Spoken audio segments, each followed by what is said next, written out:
आज आपण खुसखुशीत भाजणीचे थालीपीठ कसे बनवायचे हे बघतोय। अशाच मस्त मस्त रेसिपीसाठी यूट्यूबला स्वादिष्ट बाय स्नेहल चॅनलला लवकर सबस्क्राइब करा।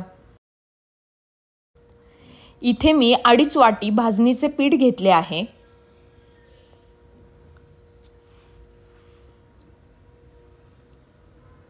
तीन छोटे चमचे मीठ, 1 चमचा हळद, 2 चमचे लाल तिखट, 1 चमचा मिरची लसूण पेस्ट,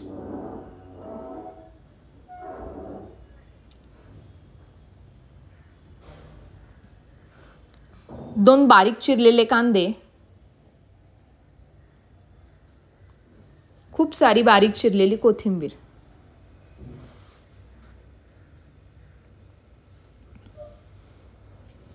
आता हे सगळं पाणी न घालता छान असं मिक्स करून घेऊयात।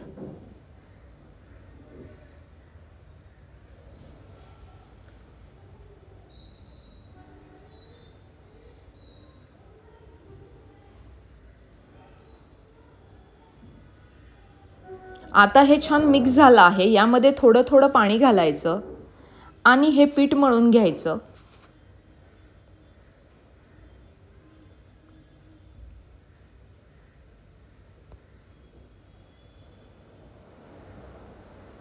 जास्त घट्ट नाही करायचं, थोडंसं सैलसर गोळा हवा।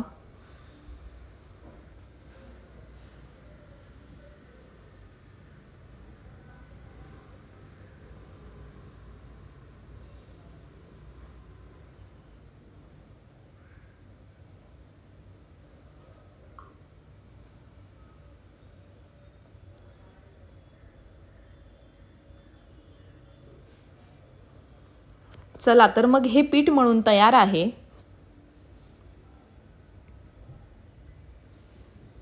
ह्याला 2 ते 3 मिनिटं आपण भिजत घालू। पीठ 2 ते 3 मिनिटं भिजलेला आहे। आता थालीपीठ बनवायला घेऊयात। पीठ मळायचं आणि 2 ते 3 मिनिटात लगेच बनवायला घ्यायचं। एक फडकं घ्यायचं किंवा रुमाल घ्यायचा, त्याला थोडंसं ओलं करायचं, एकीकडे तव्याला तेल लावून घ्यायचं। एक गोळा घ्यायचा, तुम्हाला हव्या त्या साईजचा।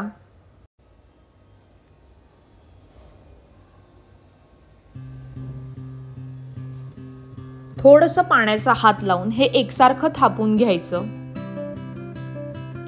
पाण्याचा हात लावत लावतच आपल्याला हे थापून घ्यायचं आहे।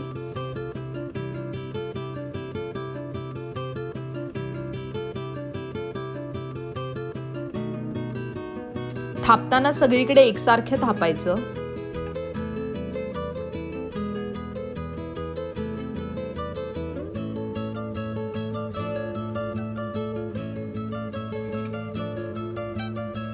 आता हे एकसारखं झालं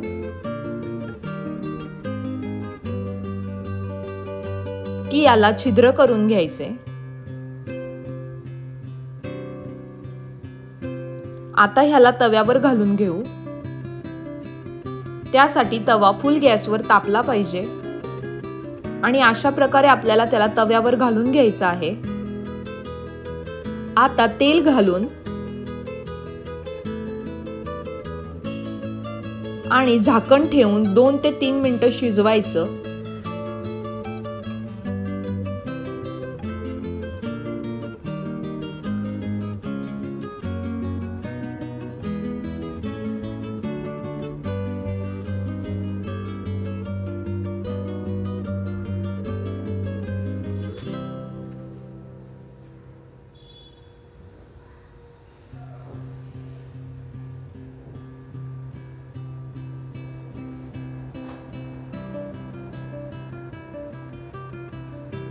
दोन ते 3 मिनिटं झाली की झाकण काढायचं आणि तसंच दुसऱ्या बाजूने देखील पुन्हा 2 ते 3 मिनिटं खरपूस भाजून घ्यायचं।